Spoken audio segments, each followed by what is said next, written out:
Good evening. I'd like to welcome all of you to this town meeting preview.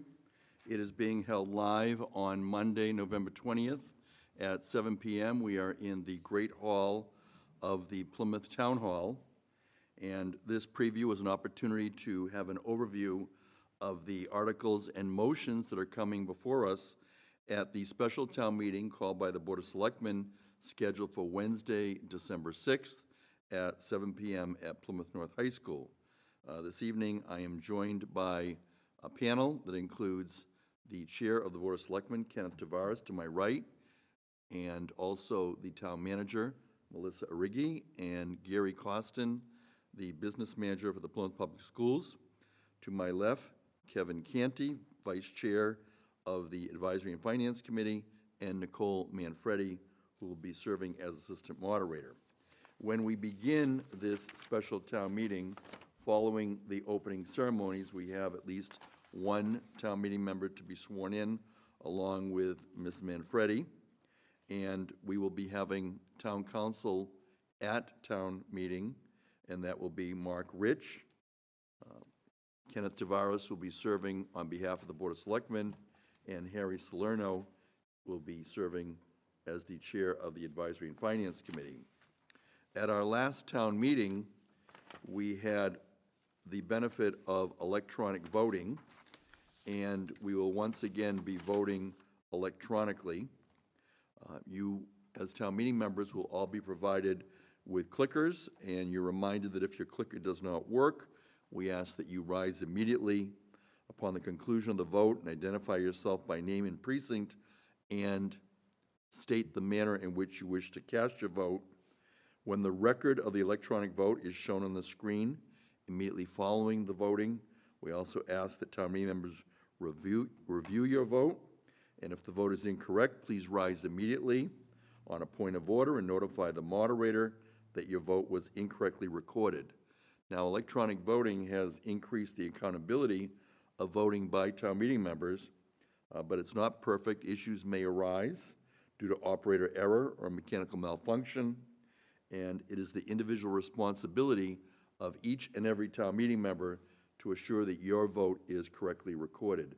The Assistant Moderator, Nicole Manfredi, will also be available to assist town meeting members when you rise. She'll be the liaison with the electronic voting vendor throughout town meeting. For this town meeting, we have 3 articles on the warrant, and the first article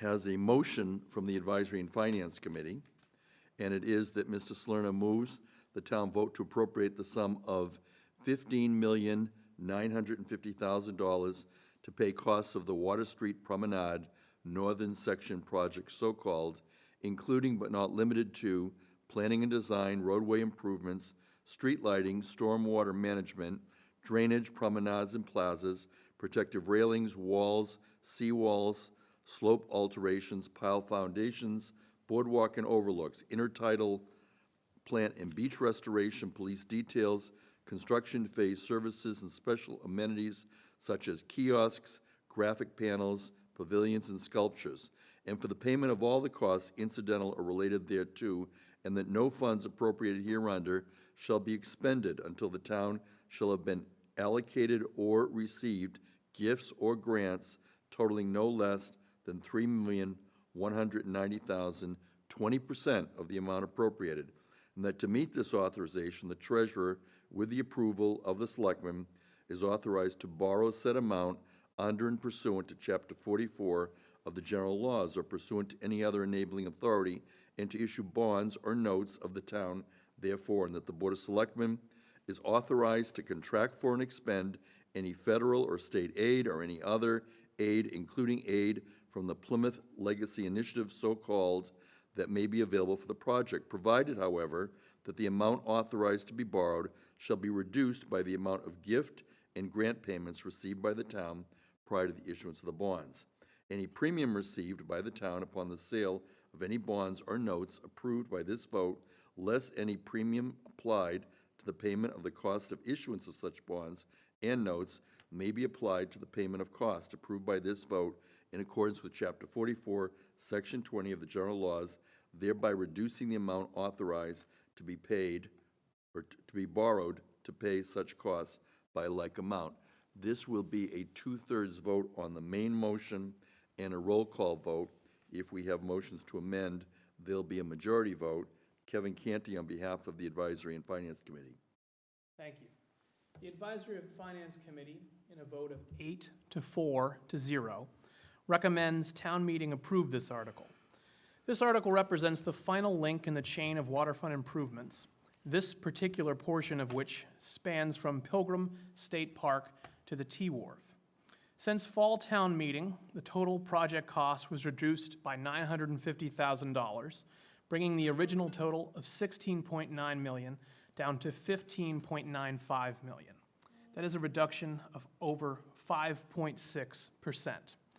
The committee agrees with the Board of Selectmen and has voted to make that appropriation contingent upon receiving 20% of the funding through either grants, gifts, or other non-taxpayer sources of revenue. The committee has examined this issue in depth and had a significant discussion about it.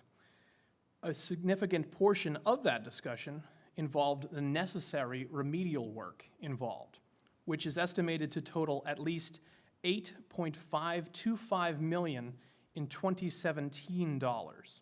However, a notable part of this discussion detailed the length of time it would take to permit such a remedial work project, which would actually take approximately 5 years, with escalating construction costs of between 4 and 5% per year. It was estimated that if the project were to go forward with simply remedial work, it would total somewhere between $10.3 and $10.9 million and not be completed for approximately 5 years if everything went according to plan.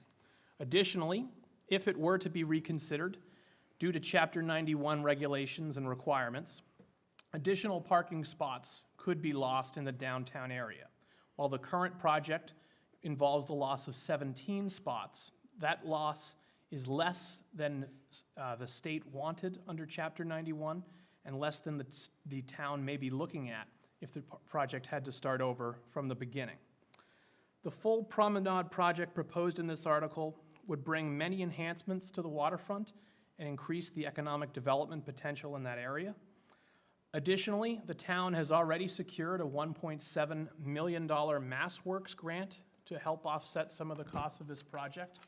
The town is also currently in the process of waiting to hear back from a seawall grant in the amount of $3 million and is looking towards applying to a community preservation funding article in the amount of $1.8 million in the near future. Those totals would be a significant increase to the non-taxpayer funding revenue sources. And again, this is an article that the FinCom specifically made a requirement that the town receive 20% of the funding from non-taxpayer sources. The majority felt that this was an appropriate use of taxpayer money and grant funding at this time. That was Kevin Canty, Vice Chair of the Advisory and Finance Committee. As I stated earlier, the main motion would be a 2/3 vote. If there are any other motions of a substantive nature, we ask that they be in writing in advance in order that a copy can be provided to the town clerk. This evening, the town clerk is represented by Pearl Sears, who has joined us here as part of the panel. And throughout town meeting, there will be tellers also available to assist you. We'll be having a presentation. The Board of Selectmen are in support of this motion. The presentation will be coming from Mr. Tavares as Chair of the Board of Selectmen, followed by the Director of the Department of Public Works, Jonathan Beater. There will be a video.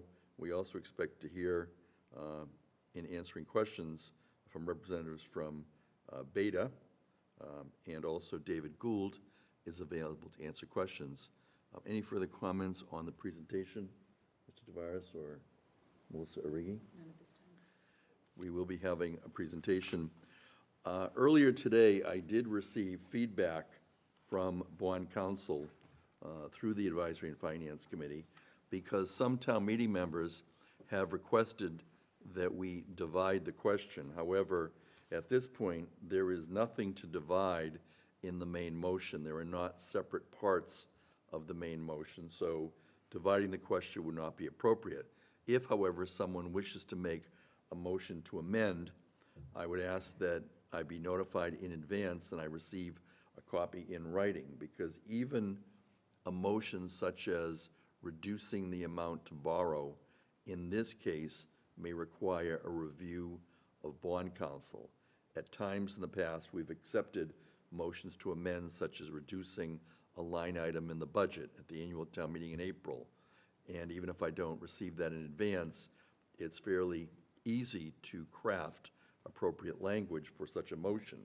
But in this case, given the fact that we're borrowing and that we have to be very careful about the language being approved by bond counsel, we've been advised that if town meeting reduces the amount to borrow, the funding and/or the scope of the project, we would have to be very clear about the revised scope, the revised project costs, and all funding sources. So again, for those of you that are watching, for those of you that may be reviewing this between now and town meeting, I have only received one request to divide this motion into multiple parts, but I've ruled that that is not an appropriate motion. However, if someone wishes to move to reduce, I'm putting everybody on notice that unless we receive that in advance and have an opportunity to review with town council, we may not be able to accept such a motion.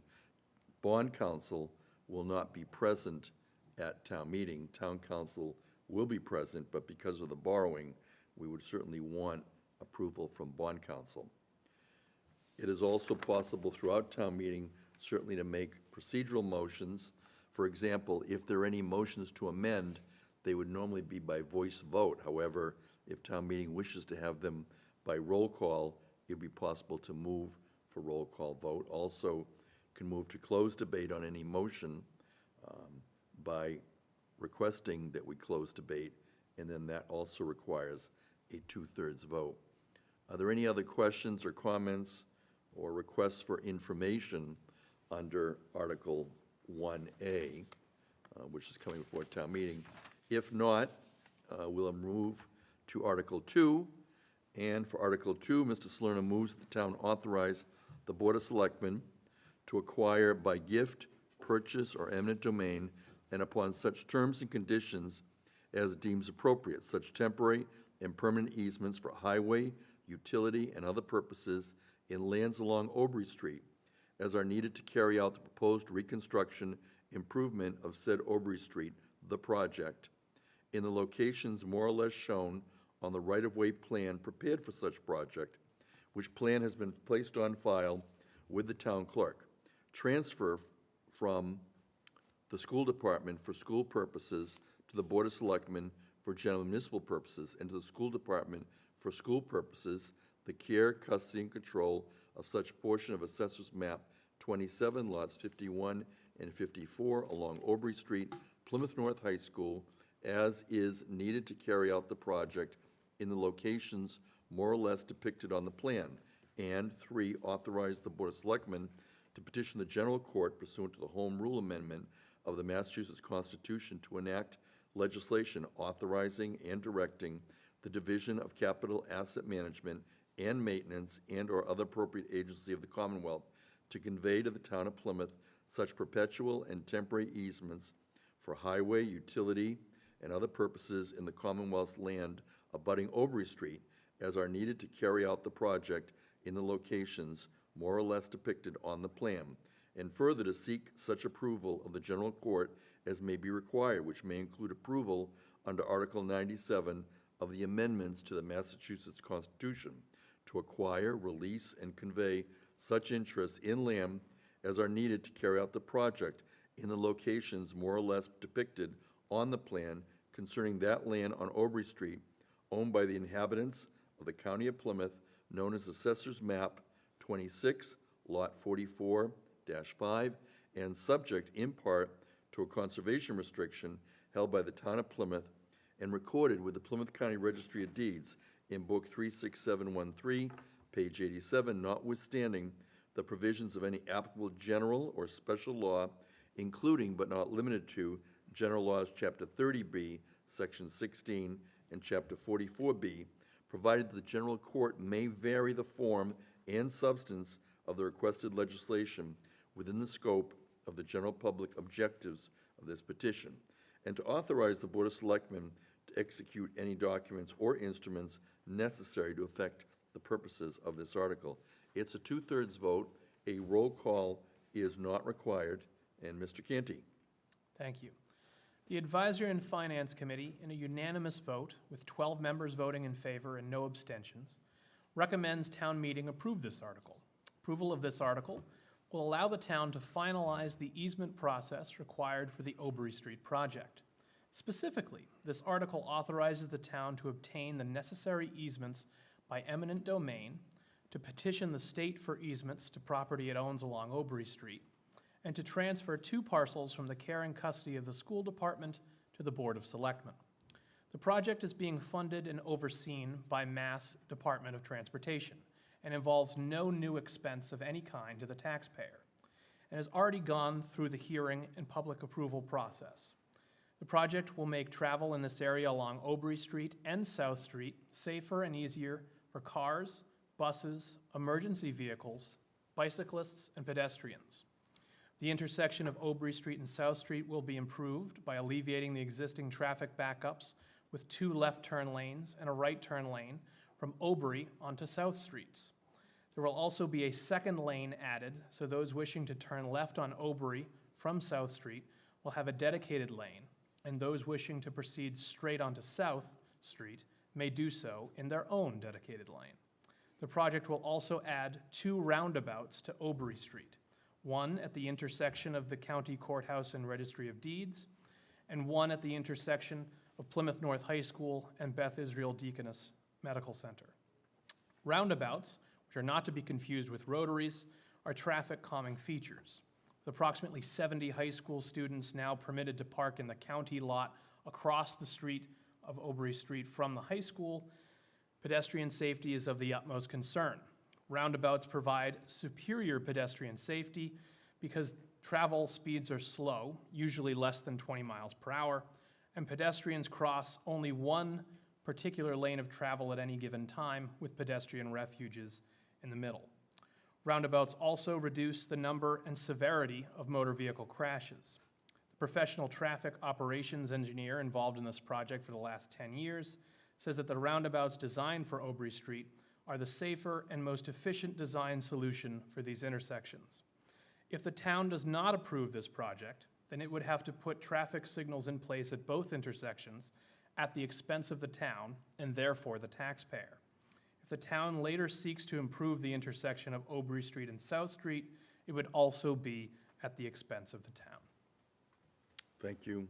Mr. Canty, on behalf of the Advisory and Finance Committee, the Board of Selectmen is in support of this article. We also have here this evening, on behalf of the Plymouth School Committee, Gary Costin, Business Manager, Plymouth Public Schools. And Gary Costin, if you could just comment on the school committee plan at this point. Thank you. The school committee, at its regularly scheduled meeting this evening, has 2 action items on their agenda. The first action item is for the support of this project, and the second action item is to grant the transfer of the property to the Board of Selectmen for this project. I know the agenda items, they've just started meeting. The agenda items are on later this evening. Thank you. And again, for those of you watching the live cable cast of this preview, this is occurring tonight, Monday, November 20th. We began at 7 p.m. Again, town meeting will convene on Wednesday, December 6th at 7 p.m. We have motion for additional adjourned sessions.